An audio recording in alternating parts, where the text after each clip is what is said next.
Welcome to the Coffee with the Geek Show. Today's special guest is Mary Beth Hertz.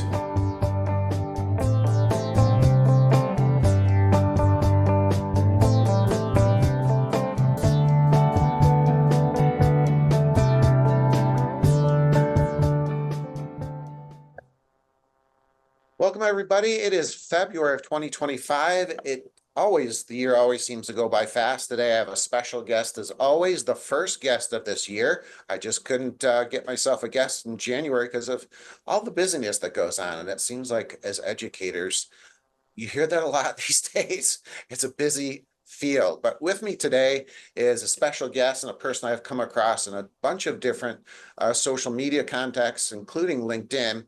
Her name is Mary Beth Hertz, and she has been teaching young people since 2003 in Philadelphia, a city that I know and love.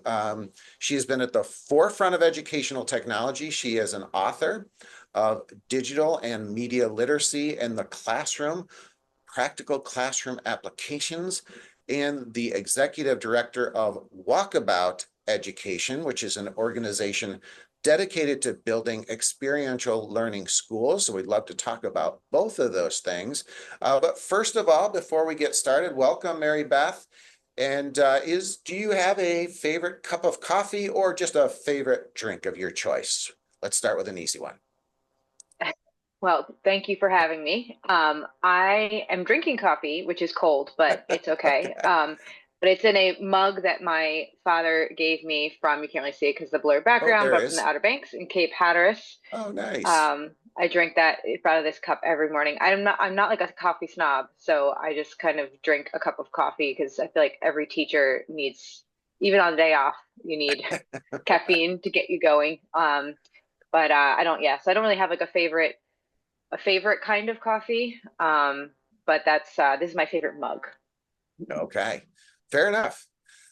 So one of my favorite questions, and really the question that I ask all of my guests, because I think it's really kind of sets the table for where you are today and the work. But tell me about your educational journey, where it started, some of your influences, inspirations, and where you are now. So we'll start with a really big question, and then we'll try and focus it in.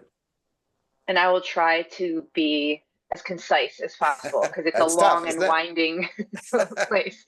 Um, so my journey into the classroom was a little bit non-traditional. So I got my bachelor's degree in French and African American Studies and moved to Philadelphia in 2002 and applied to be a literacy intern with the school district of Philadelphia, which means you kind of get pushed into a classroom and support the teacher. Really, what it was a way for the school district to lower class size. So basically, they were like, oh, we have an illegal number of children in the classroom. We'll just push an extra adult in there and pay them really low amounts of money. So that was my role. I worked in a kindergarten classroom, a first grade classroom, second grade classroom, supporting the teacher and learning how to be a teacher. And then was going to class at night. So part of the deal was you had to become certified. So it was like a pathway to certification. In 2005, got my own classroom, certified teacher. I taught elementary K through 6 students science for a couple years with crayfish in my classroom and all kinds of fun things going on. And then we got a Title I grant for computers, and I was the only person that wasn't scared of computers. And my dad built computers, and I had a computer in college, which in 1999 was unheard of. And so I ended up being the computer lab teacher with no background in any of that. And also a curriculum that was telling me to teach kindergartners about Microsoft Word. So it was not a very helpful curriculum. So I ended up having to kind of create my own curriculum and ended up getting my master's degree in instructional technology because I started realizing how much I loved it. And that was also where I got on Twitter and started learning more about, what other people were doing in educational technology. So then I'm trying to keep it concise, but my school was Renaissance. It was closed down and converted to a charter. So I was pushed out and went to a charter and continued that journey of building out my own curriculum and being a computer lab teacher, which is, kind of what they the title they give you. And then ended up where I am now, eventually helping found Science Leadership Academy at Bieber as the technology coordinator, technology teacher, art teacher, lots of different hats. But I ran our one-to-one Chromebook program for 5 years, and left to be a director of educational technology at an independent school for 2 years, like right in the middle of the pandemic. And then decided I want to get my principal certification. So came back to my original school where I now teach students art and run all of our experiential learning stuff. As far as kind of what I've learned about my journey is, you mentioned my role with Walkabout Education. The experiential learning stuff has really gotten me excited and really connected me back to my own experiences with experiential learning in high school, and starting to realize the thread that those experiences have had throughout that entire journey that I just described. So that's been exciting to kind of feel like I'm coming full circle back to something that really inspired me. There's a lot of, I think, parallels with our journey, maybe not so much in content, but in some of our experiences, especially being able to have that great opportunity to be able to create a curriculum kind of on your own. You had mentioned early on when you were kind of put in a technology teacher role, which was brand new. And I was able to do that as well. I'm here at one of our schools. I was able to do a Seneca culture and history curriculum and program. And so it was really, to me, one of the best experiences, because you were basically given a blank slate to kind of make it your own. Can you talk a little bit about that? Because for me, it just exploded my creativity, my productivity, almost everything. And I don't know that every teacher gets a chance to experience that, being able to really build your own program with not so many constraints. Yeah, I mean, I think it kind of spoiled me. It does, doesn't it? I think I've been writing my own curriculum now for over a decade. I don't know what I would do if I had to, because I taught for many years with the like your lesson plans have to be on your desk, and if you're not on page 3 when I come in on Tuesday morning, which what your lesson plans say, you're in trouble. So I've definitely taught in that kind of environment. But my the hardest thing about writing your own curriculum is figuring out what to teach. And so I think about my journey in writing curriculum and where I was and where I am now, because I still write my own curriculum. And just thinking about, how, like, when you write your own curriculum, you have to not only know where you're going, but you need to kind of understand how to get kids there and how to streamline things so that you're not having them, so that things connect for them, so that they feel that there's, I'm doing this for a reason, it's connected back. And when I get to this part, I'll see how what I did is like supporting me and helping me get to where I am now. And so for me, when I was in the computer lab situation, I had to think about grade appropriateness, right? Like, I actually wrote out a whole scope and sequence of like, what does this content look like in kindergarten? What does this content look like in second grade? Like, kind of figuring out how to make it grade appropriate, because I taught kindergarten through sixth grade. So, what does keyboarding look like in kindergarten versus sixth grade? That's a very simple one. But like when you get into like media literacy or other kinds of things, like what does that look like in kindergarten versus sixth grade is a very different thing. So that's another challenge that I came across. And so, I ended up writing my own scope and sequence. I ended up writing out my own kind of like map, curriculum map, so that my curriculum would, my hope is if a kid saw me in kindergarten and then first grade and then second grade, that they would feel that there was some kind of trajectory there, and that there was skills being built over time. So it was a challenge. Luckily, I was young, I was unmarried, and I had no children. So I had lots of time to do that kind of stuff. And energy, right? Yes. And, it wasn't perfect. I even, when I was at the charter school, did experiment with standards-based grading and working on like helping kids understand, identifying skills and mastery of content in a way that was like totally outside the system that I was working in. And so that it was exciting to kind of be doing that stuff.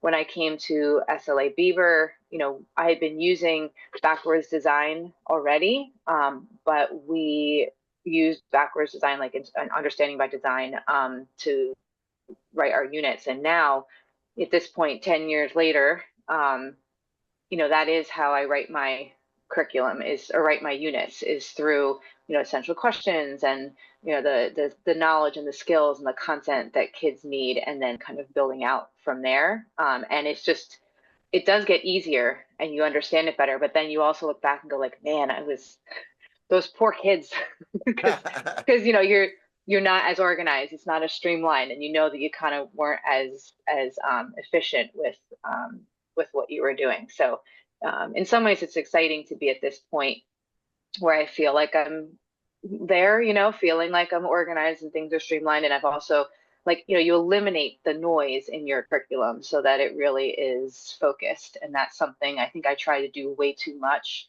in my curriculums in the past, in the early days. I felt like I had to do all the things and slowly realize that you can do less, and it sometimes is fine. So. Yeah, and as you were talking, I also remember those days again, when you're given that opportunity to create pretty much, your own curriculum. It's immense because you really want to kind of pull in so much, you want to make sure that you're age appropriate and the content is relevant and all of those things. Do you think artificial intelligence, AI, would have helped you had you had it at the time? Would that have been a help? Because you almost made me realize maybe that really could have helped me in a lot of ways. Well, it helps me now. A lot. I have a unit that we've been working on for 6 to 8 weeks, I guess, something like that, in my art class, where it's really helped me talk, creating the flow, the organization, even the planning templates, things like that. But what I think is different now is I also am a much more knowledgeable educator. I wonder if back then I would have maybe trusted the AI too much and not my own professional judgment enough. And so I feel like I'm in a sweet spot right now where I have the content knowledge, I have the pedagogical knowledge, I have the expertise that makes these tools work for me in a way that I think is more effective. Whereas I don't know if back then it would have felt overwhelming, or maybe I wouldn't have made, maybe the decisions I would have made would have been dictated more by the technology than by my own expertise, which, maybe it's not the end of the world, because, the data it's fed is the internet with all kinds of stuff, but the internet is also full of a bunch of trash. So, so I don't, yeah, that's I think the biggest difference is now I feel like I'm able to use the tools in a way that leverages my own expertise. Great answer. Great answer. Thought-provoking. So let's talk about your book. Is the audience more for, say, pre-service teachers? And then let's just dig into the book and tell us maybe its genesis, your role and your focus, and again, who is the audience? Yeah, I think that for me, the audience was, or is, I should say, when I was writing it, my thought was any teacher who either A, is being told they have to teach this stuff and are like, I don't even know where to begin and I don't know what it is, or somebody who understands the importance of digital and media literacy and wants some context and some tools and things like that. As far as pre-service teachers, I think it has a lot of pre-built lessons and things like that in the back. So it's definitely helpful for people who want to see what this looks like, who may not yet be in their own classroom. But it really stemmed from the work that I've been doing for many, many years, and just kind of the curriculum I've been writing and what I've been doing in my classroom, and just kind of packaging it in a way. I think there's a lot of resources out there that support teachers with, um, being E-rate compliance. They have to have a digital citizenship, curriculum that they have to teach. But I feel really strongly that it's all of our responsibilities if we're teaching this stuff to really understand, um, the context, the actual context for this, because it's not just the kid. It's like this is our world too, like the things, understanding how to read and analyze things that you find online, or images or headlines, or understanding how how tracking works, cookies, and how our data is being collected and used. I mean, I think those are all things that everybody benefits from. Um, and there's not a lot of resources out there that make that teacher friendly or help give it context to the classroom. And so that was really the impetus for getting that book out there. And then I also tried to organize it so that you didn't have to read it from beginning to end. So each chapter stands alone. So if you wanted to learn more about one specific thing, you can just open up the chapter and read just that one chapter. You don't have to read it from beginning to end. Any other books on the, I guess, pipeline for creation? Um, Not right now because I'm a little busy with life and teaching. I think, eventually maybe the I my mom always tells me you should write another book, and I say, okay, are you going to watch my children and do all this stuff to give me the time to do it? But I think the the focus, like my own professional focus now, is also um, like I'm still teaching that curriculum. I still am teaching digital media literacy. One thing I've discovered is that one reason why I think I love it so much, because I work with ninth graders, and this is a class that they take with me their first year, is that this teaching teaching students digital media literacy, digital citizenship, to me is not about the technology. It's about helping them navigate this world that they're in and being, better people for it, and helping them understand their, their rights and responsibilities and all that kind of stuff. And so for me, I think that's, to your question, to me, that's like the next phase of like, what do I want to put out there, is something around like, how are we preparing young people to be ready for the world they're going to enter, whether it's through the digital lens of understanding how that digital world works and how to navigate it responsibly and respectfully and safely and all the and also like effectively. And then also like to the experiential learning stuff we talked about earlier, is like there's a connection there, right? Like there's a connection between how the experiential opportunities we give students and the basic fundamental understanding of the world that they're going to enter and that they live in already. So more and more, for a while I was like, these are so divergent, and then I started to realize how convergent they actually are in the work that I do. As you were responding there, you were kind of asking a lot of questions, like, how are we doing? Like, do you think, again, you maybe to broaden the question out, do you think American education as it stands, from what you're seeing in your perspective, of course, we don't see every school out there, but do you think we're doing a good enough job giving kids the tools to manage their digital worlds? Yeah, it's hard because schools are diverse, and even within the same city or the same county or the same state, you can have schools with many different approaches. Um, as people may see me talk about on social media, I do have concerns around just blanket cell phone bans and things like that.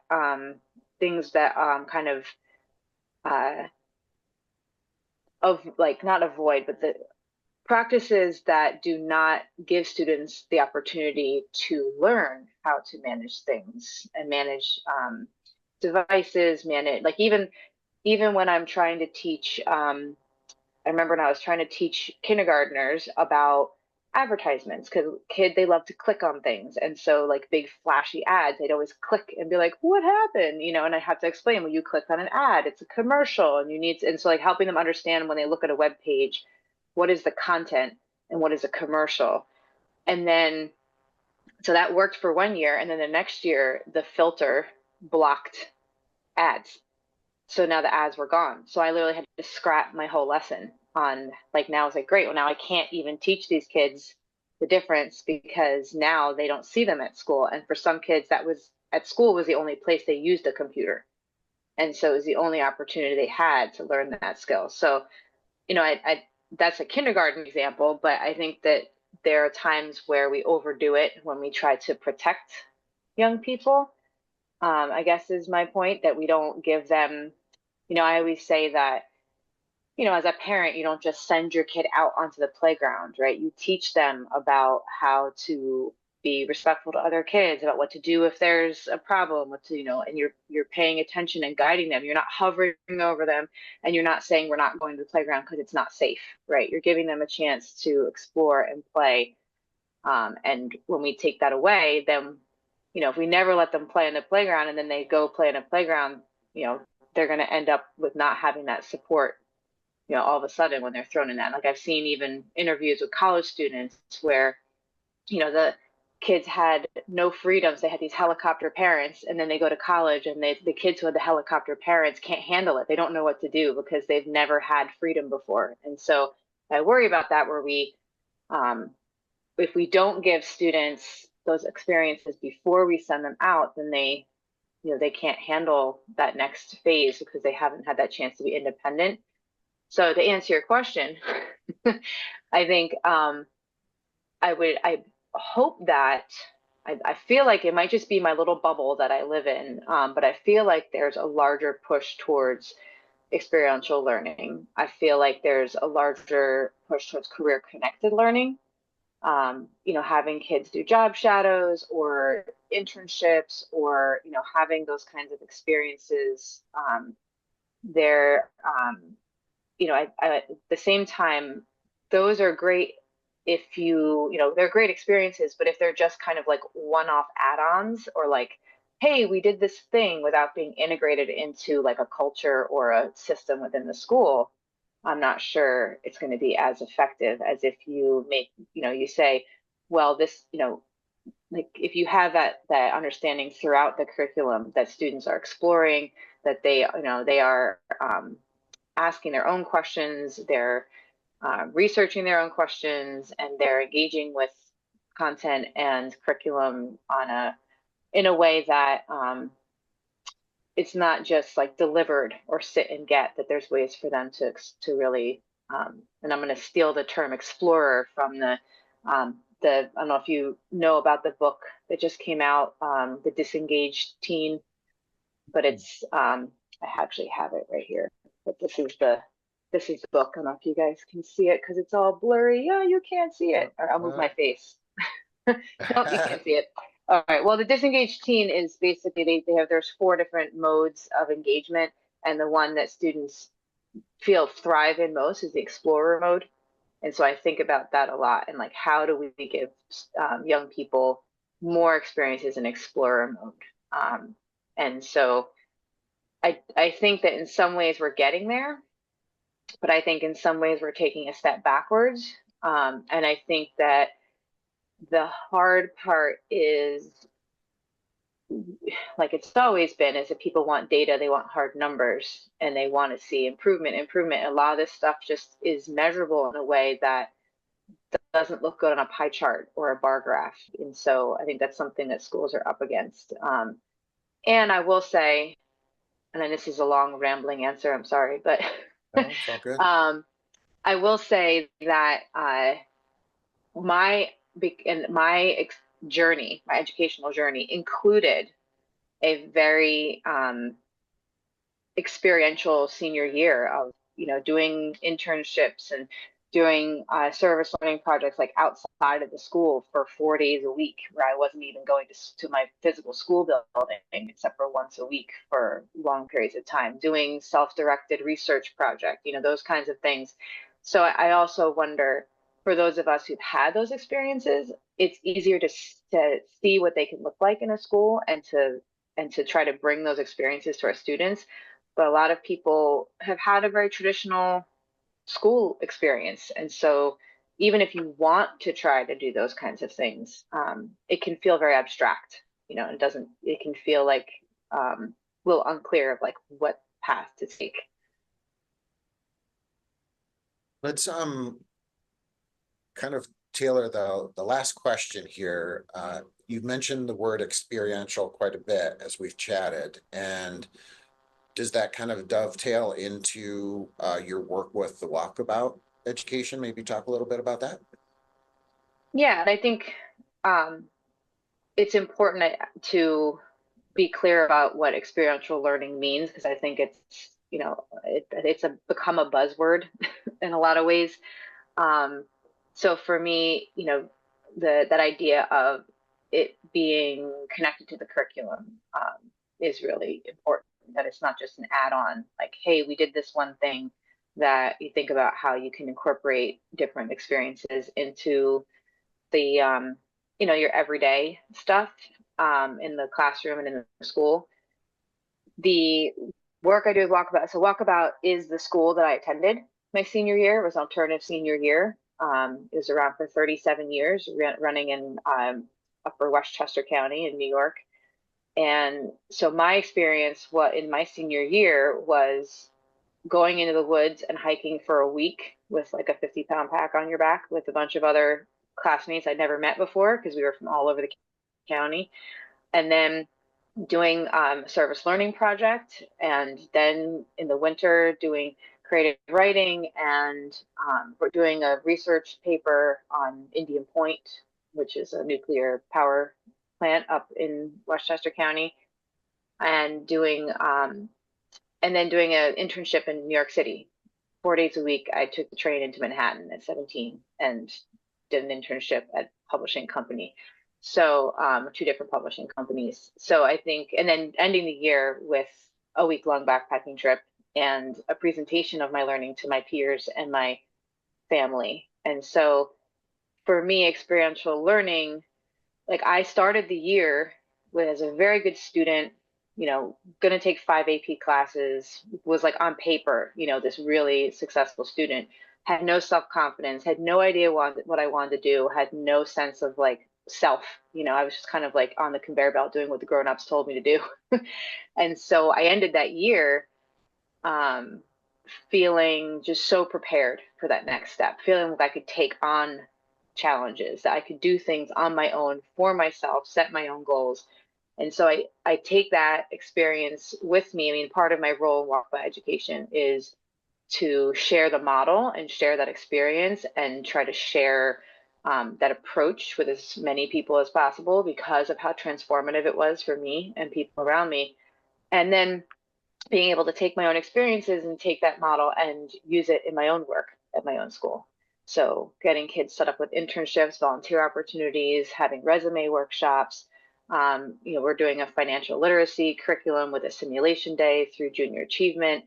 So, trying to give those opportunities to my students the same way that I had those kind of opportunities, knowing how powerful and impactful they were for me. And then even that being prepared for the next step, like I said before, thinking about the work I do in my digital and media literacy curriculum is the same kind of thing. Okay, we have a huge disinformation, misinformation problem right now. How do I make sure that young people, when they're on their own and they're, in their next phase of life, have the skills they need to navigate a pretty complicated digital world that we live in? A lot of good stuff on that front. I like the kind of outdoors and the backpacking piece of that. We have a program here in Fredonia called the Quest program. The kids go out on a 5-day hike, and it's very successful. And the kids love it. Community loves it. It's a great experience. Um, Let me just, I know I want to wrap things up because I know I've taken up quite a bit of your time here, but let me just, I'm going to share my screen briefly and show the Walkabout program. Let me see if I can just bring that up. There we go. can you, oh, no, it's not going to let me. So there we go. Of course, it's going to ask me to share screen, right? Always some hurdle. No, we're not going to do that because would have to close out my whole screen. So anyways, I just wanted to show what is going to show is the website Walkabout, and that is just walkabout.org. And the Disengaged Teen, the authors were Jenny Anderson and Rebecca Winthrop, and you can find that book in Amazon. So with that, it's time to do a couple. We'll do a few Speed Geek questions if you don't mind. Sure. And one of my favorite, and again, these are meant to be just quick answers for the most part. If you want to expand, you can, but meant to be pretty quick. So the first one that I'd like to throw at you, I kind of gave you a hint at this one earlier, but your favorite educational blog or website, where do you go to get some good ideas or get some thoughtful information? Yeah, I mean, I think right now, and actually not just right now, but in in general, am I allowed to do two, or am I Sure, okay? sure. Because two very different ones. So Larry Ferlazzo has a really great Oh, blog. He yes. Yep. teaches in California, specifically students who are new to the country and don't have limited English proficiency.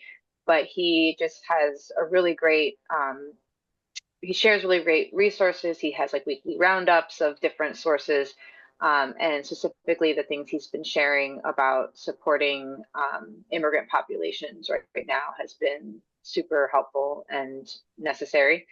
And I would say the other I guess it's a blog. I read the newsletter, but I think she also puts them on her website.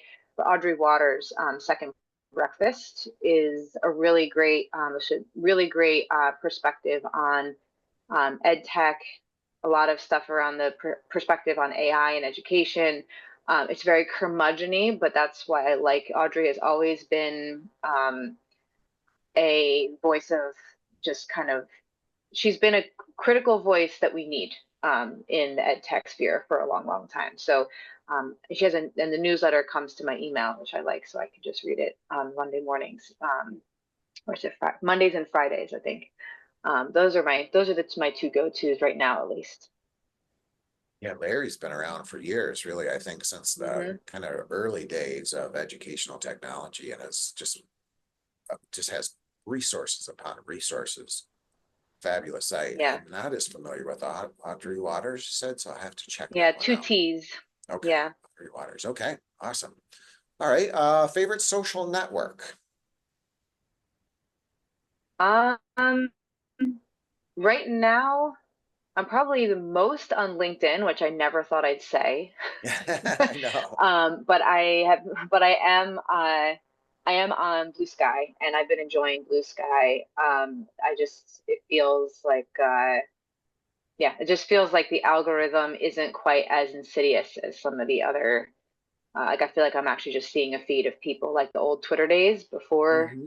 everything was algorithmized. Um, Hmm. so yeah.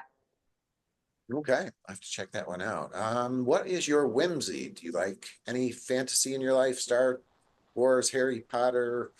Oh, this question's getting kind of Um, dated these days, but well, I am a huge Star Wars, like I still have the Return of the Jedi VHS sitting on nice. my bookshelf. But I got really into Star Trek later, so I'm kind of like both. Also, like Star Trek is just the the more you watch it, the more you realize how like woke it was for when it was, and it's pretty cool to see that. And then I mean, as far as fantasy goes, like I read a ton of fantasy stuff, like sci-fi kind of stuff. It's my escape. Trying to remember the Realm Breaker series I just been reading. So I read it's like kind of like Lord of the Rings ish. Um, Mhm. so yeah, I'm into that whole genre. Maybe it's just escapism. I don't know, but I've always been into fantasy and all that. Yeah, a lot of good fantasy writers these days. People kind of forget it, or at least I do. I didn't pay attention as much, but there's a few Instagram follows that really promote a lot of cool um, writings, and there's still out there and still doing really cool work.